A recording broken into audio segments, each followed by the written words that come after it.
Welcome everyone. Let's begin our lesson for today by going over the learning goals and success criteria. First, what are we learning?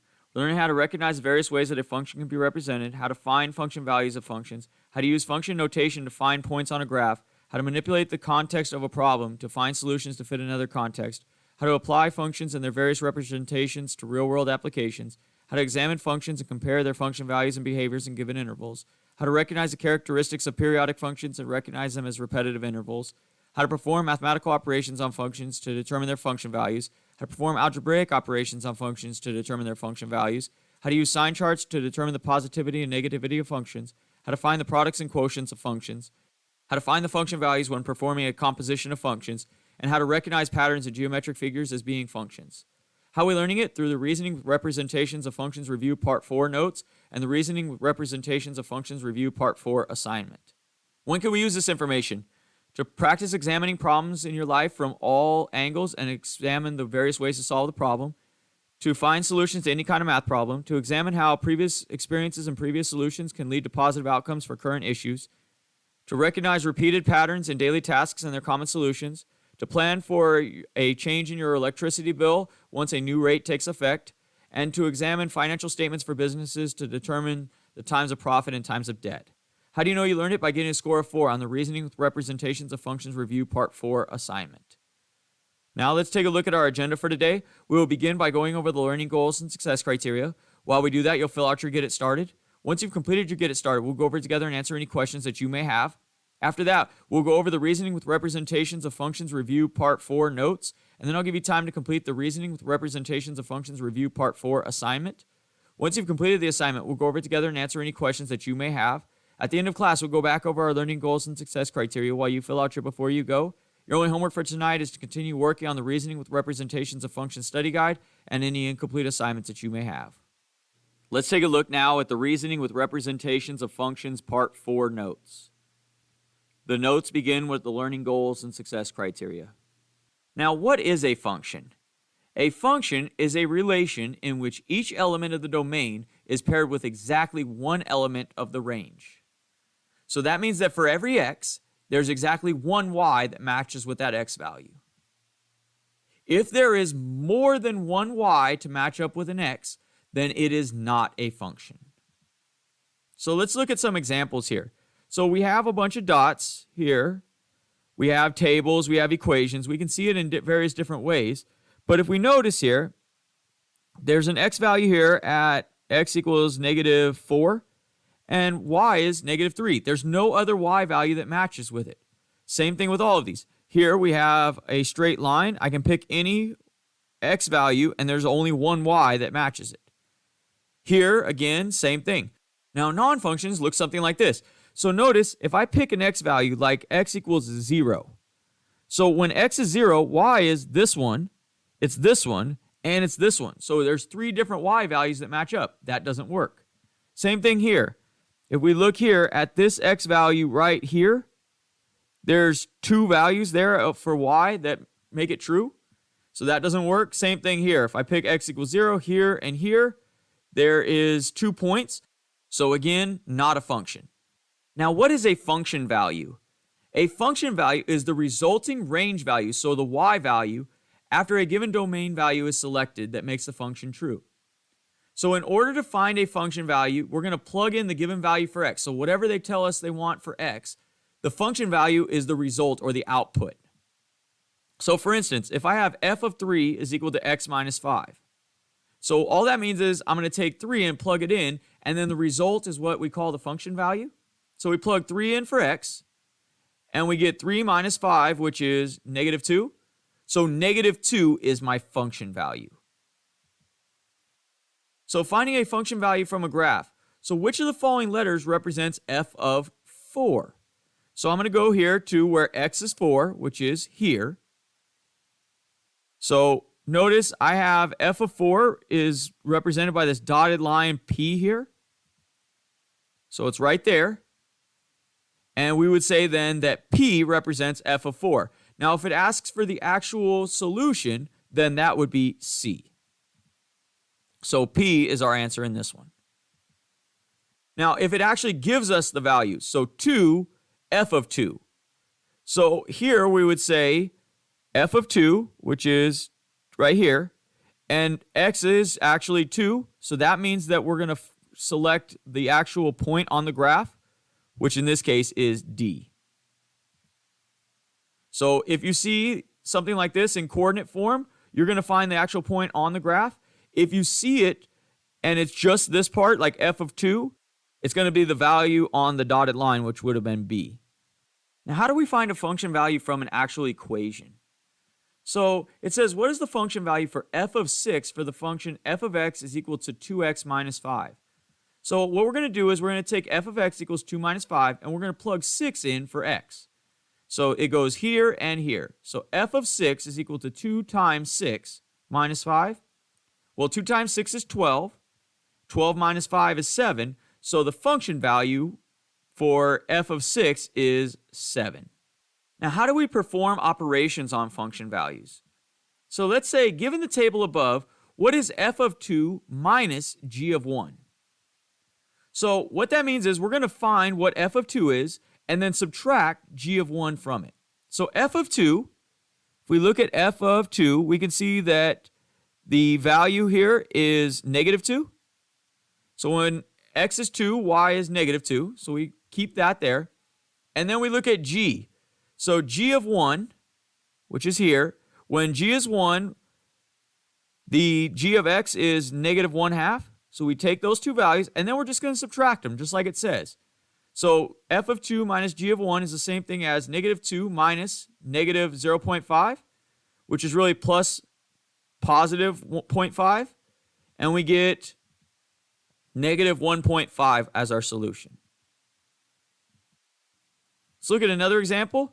So this one says, what is 4 times h of negative 2? So if we take h, so when h is negative 2, y is 4. So there's our value. And then we want 4 times that. So 4h of negative 2 is the same thing as 4 times 4. And 4 times 4 is 16. Now let's look at another example. So it says, what is f plus g of 2? Well, when we write that out, f plus g of 2 is the same thing as f of 2 plus g of 2. So when we do that, we find f of 2, which is negative 2, and g of 2, which is 1. And then we're just going to add those two together. So we add up negative 2 plus 1, which is negative 1.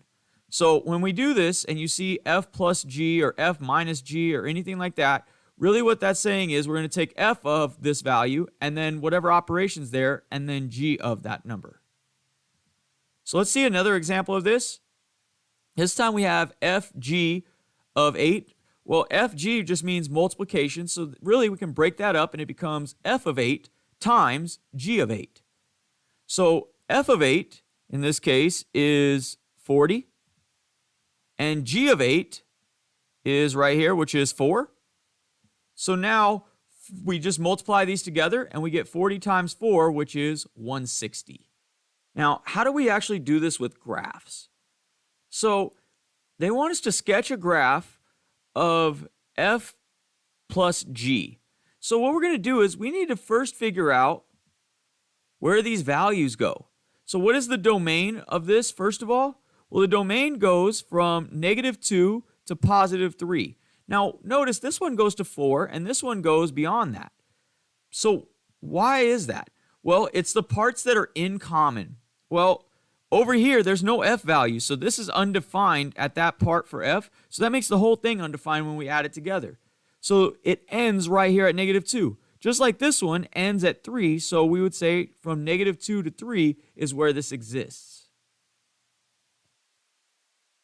Then to create the graph, we need to find the sums of f of x and g of x and put those points on a sketch in a general area. So it doesn't have to be exact, but we should be kind of close. For instance, we could take this point right here. So when x is negative 2, f was 0 and g was negative 2. So if we add those two together, we get negative 2.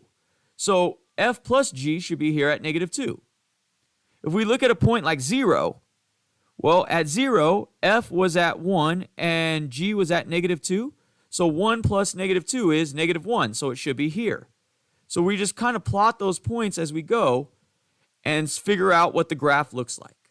Now, what is a sign chart? A sign chart is used to determine on which intervals a polynomial function is positive or negative.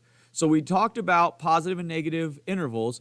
Now we're going to use a graphical display to show where it's positive and where it's negative and when it changes between them. So the top of the sign chart represents the positivity of the function. So is it positive or negative? So we have positive, 0, negative, 0, positive. So that means it goes from positive to positive, and these are my x-intercepts. The middle of the sign chart represents the change in positivity, so it's just this little graph look here. It almost looks like a number line. And then we're going to put lines here to represent the x-intercepts. And the bottom represents the values. So where did these occur? So maybe I have an x-intercept at 1 and 3. So it was positive until it hit 1. Then it crossed and went negative. And then it crossed again here at 3 and then went back positive. So that's what this sign chart is telling me. So how do I create a sign chart from the information that I have on this? Well, I know that it's going to change 3 times. So it has an x-intercept here, and then an asymptote here that's going to change things, and then another x-intercept. So I'm going to go ahead and put these values in. So at -4, -2, and -1, that's where things change. So I was negative to start. So that negative goes here. Then it turned positive. So I put a positive here. Then on the other side of -2, I started negative and then turned positive. So it goes just like this. So this would be the sign chart that represents this. Now, multiplying functions. So it says that we're using f of g is equal to 2x plus 3 times 2x minus 2. So we should notice that there's 2 zeros here, right? So there's a number here that we can plug in for x that'll make this 0. And there's one here we can plug in and make it 0. So we should have 2 zeros. And then we're going to try sketching the graph of the function to determine the sign chart to use. We can always use Desmos to check our work. Now, dividing is no different, but now we know we're going to have an asymptote here. So wherever this becomes 0, whatever we need to plug in for x to make this 0, that's going to create an asymptote. So we should have an asymptote there. And then we can try sketching the function and determine the sign chart. We can use Desmos to check our work for this as well. Now, there's a video here that shows you how to use Desmos to create a sign chart. So you can go ahead and watch that video now. Let's take a look now at how to create a sign chart using Desmos. So we're given a graph here, and we're told where it crosses, and we need to create a sign chart. So first of all, we need to break this up and show where the roots are, where it changes and goes from positive to negative. So I can see that that's at 1 and 3. So I'm just going to go ahead and draw a line here and a line here. And I'm going to call this 1 and this 3. So all I did was write on it by clicking and holding it down and drawing my stuff in. So now I have 1 and 3. I know that at 1, I'm even. I'm not positive or negative. So I'm neither positive nor negative. So I'll put a 0 there. Now on the left side of 1, I am positive. I'm positive all the way up until I hit 1. So I'm going to put a plus sign here. Then between 1 and 3, I'm below the x-axis, so I'm going to call that negative. So this is negative, minus sign. And then on the right side of 3, I go back to being positive, so I put a plus sign. So this is how you can create a sign chart using Desmos. Now, how do we solve composite functions? So if we're given something like this is f and this is g, and I want to know what is f of g of 0. Well, what that really means is I'm going to solve for g of 0. So whatever's in the innermost parentheses, that's what I do first. So when I do that, I find g of 0, which is 0. So it's right there. Then we take that value and plug it in for f. So f of 0 is -3. So f of g of 0 is equal to -3. Let's look at another example. What is f of g of 0? So it means the exact same thing as the other one we just did. So in this case, we take g of 0, because that's the last one. So we always do it last to first. So g here of 0 is 0. And then we plug that in to f. So f of 0 is negative 3. So f of g of 0 is negative 3. Now, let's say we had f of g of 2. So we would find g of 2 first. So g of 2, which is right here, which is at 4. So we're going to go find when f of 4, which is there. So when f of 4 is 2, so f of g of 2 would be 2. Now let's take a look at an example here. So we have a pattern here where each time it's increasing. So we started with this shape here, and then we added basically a row here, and then we added another row. And so each time we're adding a row of these. So each time we add a row, we're really adding 3 blocks. So what patterns can we recognize about the figure? Well, in figure 1, there's 5 squares here. In figure 2, if we count them, there's 8. And in figure 3, there are 11 squares. So using what we know from our figures, is there a way to determine how many squares will be in any given number of figures? So let's say we want to know how many squares will be in figure 15 or 20. Is there a way to do that? Well, when we do this, you should be able to see that we have our original row here. So it's 3 times the number of rows, because we add a row each time. So 3 times n, number of rows. And then we have these 2 on the ends. So it would be plus 2. So in this case, our function could be 3n plus 2. Let's look at another example. On this one, we're given a tile, and each of them is broken up as well. So we have these patterns inside here. And notice there's a quarter piece here, a half piece here, and so on. So in figure 1, there's one half tile, meaning it cuts up into part of it. In figure 2, there's 1, 2, 3, 4, 5 half tiles. And then in figure 3, there's 1, 2, 3, 4, 5, 6, 7, 8, 9, 10, 11, 12, 13 half tiles. So the question is, can we write an equation to figure out the pattern for this one? So what we should notice is from figure 1 to figure 2, we added 4 tiles to our figures. And then here from 5 to 13, we added 8 tiles. So we can see that the pattern is it's going to be 4, 8, then 12, 16, and so on. So each time we're going to multiply 4 times whatever the previous figure was, which is n minus 1. So it'd be 4 times n minus 1 would be my pattern. Now on this one, you can see that we have some hexagons. So here in the first one, we have 1, 2, 3, 4, 5, 6 sides. Then when we add 1 to it, we now have 11 sides because this one is shared. Then we do it again, and we have 16 sides. So what's the pattern we recognize here? Well, each time we're adding by 1 less than our original sides. So we should be adding by 5 each time, right? Because 6 plus 5 is 11. 11 plus 5 is 16. So it's 5 times n minus 1 times however many we had before, plus the original 6. So we have 5 times n minus 1 plus 6 would be our equation. Let's take a look now at the reasoning with representations of functions review part 4 assignment. The assignment begins with the learning goals and success criteria. If we scroll down, we can see the questions. The first one says, which of the graphs below represents f plus g? Well, let's pick some point on f and g right here. So f is the red one, g is the blue one. So if we take this, we can see that f is 1, g is negative 2. So when we add those together, we get negative 1, which is this one. So this one passes through negative 1, and it's the only one who passes through negative 1. So it's got to be this one. And then we'll take a look at the next question. It says f minus g. Well, we can see that f is, again, 1, and g is negative 2.